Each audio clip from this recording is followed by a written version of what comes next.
venha inundar este lugar, que a tua glória venha encher este lugar, que a tua presença, Senhor, venha superabundar neste lugar. Vem com glória, vem com poder, vem com teu Espírito, Pai, que Satanás venha ser envergonhado. Que teu nome seja exaltado, Senhor. Ministra em nossos corações. Traz uma palavra de fogo, traz uma palavra de glória, traz uma palavra de poder, de cura. Senhor, que possamos sair daqui edificados, curados, renovados, Senhor, cheio de alegria do Senhor, para continuar fazendo a boa obra. E, Senhor, que toda obra do inferno cai por terra agora. Todo espírito do inimigo, Senhor, que venha tentar roubar a doce palavra do Senhor caia por terra. Que os nossos ouvidos espirituais, a nossa mente e o nosso coração seja levado cativo a teu altar. E que possamos hoje receber da tua palavra. Satanás, a ti eu te digo, sai deste lugar. Teu reino caiu, teu nome está no inferno e a glória do Senhor está neste lugar. Em nome de Jesus Cristo, a igreja diz, oh glória a Deus. Senta aleluiado, querido. Botou para gravar, amor? Amados, a palavra de Deus fala que, eu achei interessante essa versão, que diz a palavra assim, ó, que, bota no versículo 8. A palavra de Deus fala que o povo de Israel, nessa sequência aqui, tá? Se você pare um pouquinho, o povo de Israel recém tinha atravessado o Mar Vermelho, veio o povo do Egito atrás dele, veio Faraó com seu exército. O pessoal não tem criança, né, cantando. Tá difícil, vamos botar essa musiquinha para cantar. Veio o Faraó e seu exército atrás de Israel. Diz a palavra de Deus que o povo de Israel atravessou o Mar Vermelho com os pés secos. Veio o mar, fechou e afogou o Faraó e seu exército. E o povo diz que a palavra de Deus que o povo louvou, adorou. Diz que Miriam cantou com seu pandurim. O povo se alegrou, foi uma bênção, uma alegria dos céus. Na sequência, o povo teve fome.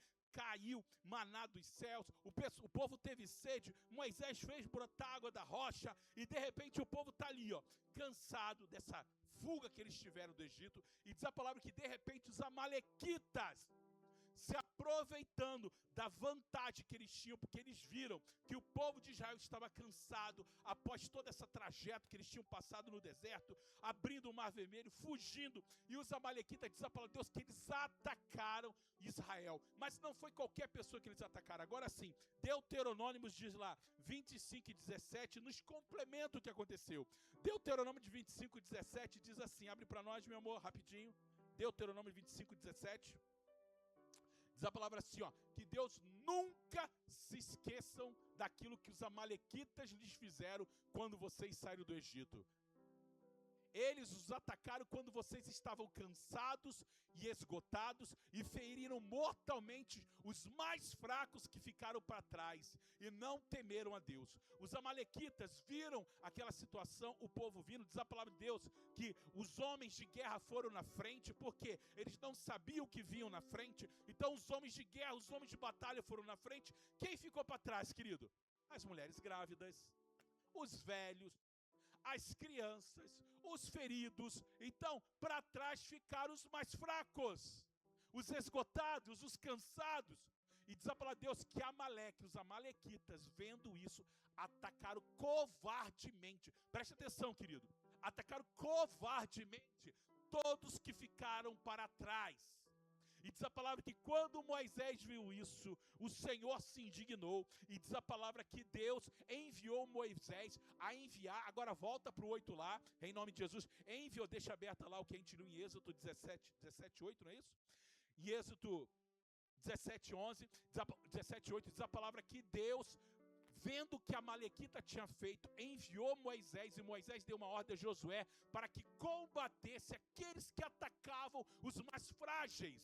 E aqui acontece, aquele povo ainda não estava apto ao combate. O povo de Israel passou 400 anos sendo escravos e eles não tinham habilidade para o combate. Apesar deles saírem com as melhores armas, querido, o Egito era o exército mais bem equipado daquela época. Era como se dizer hoje, o Egito era os Estados Unidos. E o povo de Deus era como se fossem os haitianos. O que aconteceu no futebol lá, Brasil e Haiti? Quem viu? Eu não vi, mas eu vi o resultado. Foi o quê? Tomou uma surra, foi até pouco, né? 3-0 foi pouco, né, irmãos? Era para ser uns 7-0. Teve uma seleção que deu de 7. Foi qual que deu de 7? Foi a Alemanha que deu em qual time? Não, no Brasil também era fraquinho naquela época. Mas teve um time, acho que foi a Alemanha, deu 7-0. Então o que acontece? Quando você pega um exército que é bem qualificado, bem preparado, querido, qualquer outro exército é fichinha. É que nem aconteceu lá na Alemanha, que deu de 7, o Brasil, que não foi tão grande assim, no Haiti, mas é como chutar cachorro morto. Mas o que acontece? Diz a palavra de Deus que o povo saiu fortalecido com as melhores armas, os melhores equipamentos de guerra do Egito. Porém, o povo que saiu com as armas, eles não sabiam ainda guerrear com essas armas. Então diz a palavra que eles saíram com essas armas na mão, mas não eram aptos para o combate. E diz a palavra de Deus que quando os amalequitas viram aquele povo gigantesco, o que eles fizeram? Eles agiram de covardia e atacaram os mais frágeis. Vendo Deus isso, diz a palavra que Deus instruiu a Moisés que o quê? Que Josué levasse os homens mais fortes e atacassem os amalequitas. E diz a palavra de Deus que o segredo do sucesso do combate não foi a capacidade de guerrear de Josué e nem do exército, até porque eles não sabiam, mas foi o quê? Foi que quando Moisés, coloca no versículo lá, meu amor, quando Moisés estava no monte, diz a palavra que ele levantava as mãos e intercedia para o povo. E diz a palavra aqui, enquanto Moisés mantinha os braços erguidos, o que ele fazia? Ele estava dando, era uma ola que ele fazia? Não, querido, ele estava intercedendo pelo povo. E diz que quando ele intercedia, os israelitas tinham vantagem no combate, mesmo não sabendo combater. Porém, deixa lá, meu amor, quando Moisés baixava os seus braços, quando ele estava cansado, volta, meu amor. Tá ali. Quando Moisés abaixava seus braços, diz a palavra que os amalequitas os venciam. Por quê? Porque na verdade o que estava acontecendo ali não era apenas um combate físico, querido. E trazendo para nossas vidas, a nossa vida é da mesma forma. Nós vivemos um combate físico humano, mas diz a palavra de Deus que a nossa combate não é contra carne e nem contra sangue. A nossa luta não é contra carne e nem contra sangue, mas a nossa luta é contra quem, querido? Principados, potestades, espíritos demoníacos que operam nas regiões celestes. E muitas vezes você está no teu trabalho, querido, tu está passando por luta no teu trabalho, a luta não é teu chefe, mas é quem está operando através dele. Muitas vezes você está com luta, problemas no seu lar, no seu relacionamento matrimonial, mas muitas vezes a luta não é o seu marido e nem a sua esposa, mas é o espírito que está influenciando ele naquele momento. Mas pastor, nós somos crentes, sal da terra, luz do mundo, como que pode ser a minha esposa ou o meu marido? Sim, querido. Porque quando nós abaixamos a guarda, estamos suscetíveis ao ataque do inimigo. Quantas vezes o inimigo usou a minha boca para falar palavras de maldição sobre a minha casa? Por quê? Porque naquele momento as minhas guardas se baixaram e eu deixei meu coração aberto para quem? Para a influência do inimigo. Porque a nossa luta não é contra carne, querido. Não é contra sangue. Mas é contra os espíritos que operam no mundo espiritual. E por isso que quando Moisés estava lá intercedendo, o povo vencia o combate físico. E amado, o inimigo, ele tem usado a mesma estratégia de Amaleque. Amaleque, ele simboliza o exército do inferno, querido. E diz a palavra que Amalequita, ele enfrentou quem? Quem que ele foi atacar? Foi Josué? Não. Foram os homens fortes que iam na frente, talvez levando os seus escudos e as suas espadas, as suas lanças. Não, ele foi em quem estava fraco. Diz a palavra lá em Deuteronômio que ele atacou os fracos, os cansados, as mulheres grávidas, as crianças. E meu amado, no mundo espiritual, muitas vezes, talvez você esteja forte hoje. Você está forte espiritualmente, tu tem orado, você tem jejuado e se consagrado, mas o inimigo ele vai ver aquele que está na sua casa, no seu exército. Quem é seu exército hoje, querido? O seu exército é o seu lar, querido. É a sua filha, é a sua mãe, é sua esposa. Porque diz a palavra de Deus que vai haver momentos que nós vamos estar stronger, fortes, poderosos em orações, mas vai ter momento que a gente vai estar fraquinho na fé. Não é assim a vida espiritual? Tem dia que você acorda que, meu irmão, eu estou cheio da unção, eu ando na unção, eu prego na unção, eu canto na unção, mas tem dia, querido, que eu ando na carne, eu falo na carne. E meu amado, o inimigo ele vai ver exatamente na tua família, aquele momento daqueles que estão mais fragilizados, mais cansados naquele momento, e vai ser ali que o ataque vai acontecer, querido. Porque o inimigo vai atacar quem? Quem está mais fragilizado perto de você. E por isso que a palavra de Deus fala o seguinte, que nós temos o quê? Está sempre intercedendo pelos nossos. E a minha mensagem hoje é o poder da intercessão. A importância da intercessão. E o que é intercessão? É oração, querido. É oração com propósito, querido. Diz a palavra que quando Moisés ele levantava suas mãos, e ele orava, Senhor, abençoa minha casa, Senhor, abençoa o meu marido, Senhor, cobre com teu sangue, os meus filhos estão no colégio hoje, eu não sei, Senhor, qual influência que está tendo naquele colégio, eu não sei o que está sendo ensinado naquele colégio, a gente vê um monte de filhos crentes que cresceram na igreja, passaram a juventude na igreja, vão para a faculdade, na faculdade, ele sai da igreja, crente e servo de Deus, na faculdade vira homossexual, começa a falar todes, começa a falar todes, começa a falar sei lá o quê, começa a usar roupa, homem começa a usar roupa de mulher, mulher começa a usar roupa de homem, e é aquela loucura. Tem até aqueles memes, né, assim, ó, uma semana fazendo faculdade federal, né? Um mês fazendo faculdade federal. Já viu? Alguém já viu isso? Esses vídeos? E é uma realidade, querido. Então o que acontece? Nós não podemos estar na faculdade com nossos filhos, com o colégio com nossos filhos, não podemos estar no trabalho com nossos filhos, a gente não pode estar 24 horas cercando aqueles que a gente ama, mas uma coisa eu posso fazer, que é erguer as minhas mãos e interceder por aqueles que eu amo. Eu posso levantar as minhas mãos e falar, Senhor, eu não estou lá, mas Senhor, envia o teu anjo lá, cinge o coração dele, guarda a mente, livra do homem mau, livra do assaltante, livra do acidente de trânsito, livra, Senhor. Esse é o poder da oração intercessória. E diz a palavra que enquanto Moisés estendia suas mãos e orava e intercedia, dizendo, Senhor, esse povo não sabe guerrear, o nosso exército nunca enfrentou um combate, a única coisa que o nosso povo sabia era tomar chicotada nas costas, porque eles eram escravos, mas Senhor, eles não precisam ter experiência de luta, porque eles têm o Jeová Jirê, eles têm o Senhor dos exércitos, ele tem o Deus da guerra com eles, então Senhor, guerreia a batalha por eles. E diz a palavra que quando Moisés intercedia, o povo vencia. Mas o problema é o seguinte, querido. Quem aqui já fez uma oração intercessória dessa forma? Orar, orando por alguém, intercedendo. O que acontece? Tem uma hora que você cansa. E diz a palavra que o problema não era a oração intercessória. O problema não era o que Moisés falava. O problema é que Moisés cansou.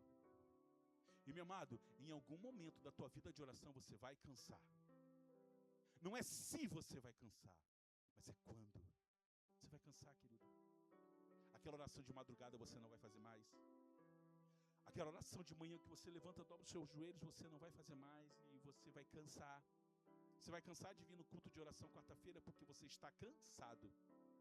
Isso vai acontecer, querido. Mas a consequência de quando Moisés cansava era o quê? Quando ele cansava de orar, de interceder, de lutar no mundo espiritual, o que acontecia? O exército perdia. E meu amado, quando você para de orar e de interceder no mundo espiritual por aquele que você ama, querido, a batalha começa a ser perdida. Porque as batalhas são ganhas no mundo espiritual e as batalhas são perdidas também no mundo espiritual. E diz a palavra que quando eles pararam, Moisés cansava, o povo tomava uma surra. E aí, de repente, entra no cenário duas pessoas. Moisés é o irmãos, Moisés é um cara tão grande diante de Deus, que Moisés profetizou assim, falou assim, olha, eu vou morrer, eu vou embora, mas Deus enviará um semelhante a mim, que vos trará a libertação. De quem que ele está falando? Jesus. Tu poderia fazer isso, Cristiano? Ó, eu agora vou embora, Deus está me chamando, mas Deus vai mandar alguém semelhante a mim. E esse cara é Jesus. Misericórdia, querido. Já pensou? Moisés era o cara, querido. Moisés é aquele que o Senhor falou assim, olha, Miriam e Arão começaram a brigar, dizendo que não é só com Moisés que Deus fala, porque Deus fala conosco também. E aí Deus vem, se manifesta a glória e fala para Arão e para Miriam, como é que é? Realmente. Com os homens eu falo, através através de sonhos, através de visões, mas com Moisés é diferente, porque Moisés é íntimo comigo, Moisés eu falo face a face, Moisés é uma classe superior. Mas diz a palavra que esse homem, que era classe superior, esse homem que Deus falava face a face com ele, ele cansou, querido. Se Moisés cansou de interceder, você também vai cansar. Joana, você vai cansar. Maria do Carmo, você também vai cansar, minha filha. Vai. Cristiano, você vai cansar. Israel, tu vai cansar, filho. E a questão é, o que fazer quando eu canso? Sabe qual a diferença vai fazer quando você cansar? É quem está do teu lado. Porque diz a palavra que Moisés não subiu para a intercessão sozinho. Diz a palavra que ele trouxe quem? Ele trouxe Arão e Ur. E diz a palavra, eu sinto a presença de Deus aqui, irmãos. Arão estava do lado e Ur estava do outro. E a primeira coisa que eles fizeram foi assim: Moisés, você vai morrer, Moisés, você está cansado. Não, mas eu preciso continuar essa intercessão. Os meus filhos estão se perdendo, o meu trabalho, a minha família, o meu chamado, a minha saúde, meu menino. Calma, Moisés, desse jeito você vai morrer. E a primeira coisa que fizeram era trazer uma rocha, trazer uma pedra e falar assim: ó, senta na rocha. Senta. Você precisa estar firmado com os teus pés, não no chão, mas na rocha. Querido, quem é a rocha? Jesus, é a pedra angular, é a rocha viva, querido. É a rocha que Moisés bateu e brotou água. Jesus é a rocha. Querido, a tua intercessão tem que estar baseada, centrada na rocha, querido. Mas não apenas isso, diz a palavra de Deus que Deus colocou Arão e Ur. E diz a palavra que quando os braços de Moisés cansavam e começavam a baixar, Arão pegou o braço da esquerda, Ur pegou da direita e levantou. E quando Moisés estava cansado, ele tinha a rocha para apoiar os seus pés. Querido, já ficou 8 horas em pé? Irmão, é desastroso. Eu ficava de serviço no quartel e tinha que ficar ali no quarto de hora. Quem sabe que é quarto de hora sabe aí, com um fuzil na mão. E amados, a gente ficava 2 horas, mas 2 horas com um fuzil na mão, rapaz, tem uma hora que aquilo ali pesa mais do que qualquer outra coisa. E amados, cansa. 2 horas, eu trabalhei cuidando de sapato, aquele pessoal que fica cuidando roupa e sapato na frente das lojas para que nem rouba. Eu ficava 10 horas em pé, querido, cansava, meu Deus do céu. Chegava no fim do dia, não tinha mais pés, querido. O meu cunhado trabalha cortando cabelo, ele diz que às vezes ele fica 8, 10 horas direto cortando o cabelo. Ele diz que no final do dia ele não tem mais pé, porque cansa. Querido, se você fizer a intercessão da forma errada, você vai cansar. Mas diz que Moisés, ele estava sentado na rocha. Segunda coisa, diz a palavra que um apoiava a mão e o segurava a outra. Isso significa o quê? Você precisa interceder, sim, mas nunca sozinho. Arão significa o quê? Quem era Arão? Arão era o ministério sacerdotal. Arão era o sumo sacerdote. Arão e a sua descendência assumiu o ministério de fazer a intercessão pelo povo. Era o ministério intercessor, era o ministério de adoração. Deles vieram os levitas. Então Arão simboliza o quê? Simboliza a adoração do Senhor na tua vida. Então, toda intercessão na sua vida precisa ser acompanhado com um braço de adoração. A sua vida de adoração tem que andar junto com a tua vida de intercessão, querido. E quando eu falo de adoração, não estou falando apenas de cantar e dizer, oh, quão grande, não. Infinito, ousado, isso é louvar, é maravilhoso, mas adoração é um estilo de vida. Adoração tem a ver com sacrifício, adoração tem a ver com culto. Você querer interceder na sua casa, mas não ter uma vida de culto sacrificial, você vai cansar e vai desistir, querido. Arão significa vida eclesiástica, e não eclesiástica de igreja física, mas vida de relacionamento espiritual com Deus, vida no altar com Deus. E meu amado, se você não tem vida de intercessão, se você não tem vida de oração, de consagração, de adoração, se você não tem prazer de estar na casa do Senhor, significa que esse braço de adoração vai cansar, querido. Arão Significa que a intercessão, ela tem que estar junto, somada com uma vida de adoração, querido.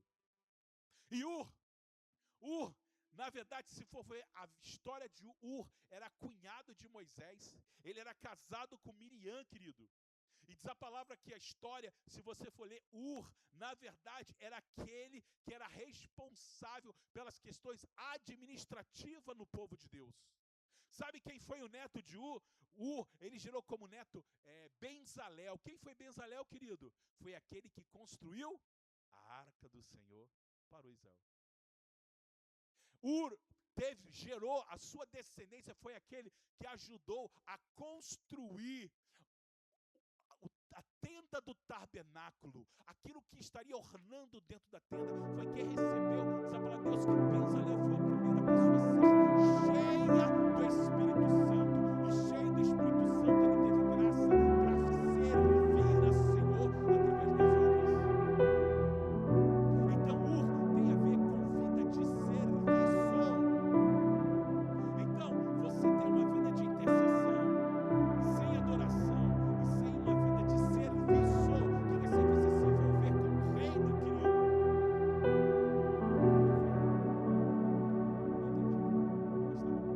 É se envolver com o serviço, com a obra da igreja.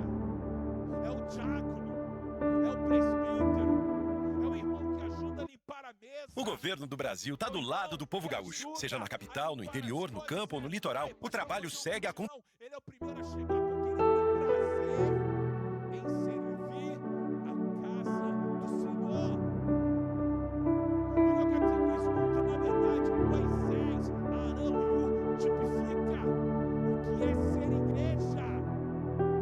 Ser igreja é ter uma vida de louvor, é ter uma vida de adoração, é ter uma vida de atividades espirituais. Sim, é uma vida intercessória, porque a nossa luta é contra o império das trevas, e ao mesmo tempo ter uma vida de serviço.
profeta te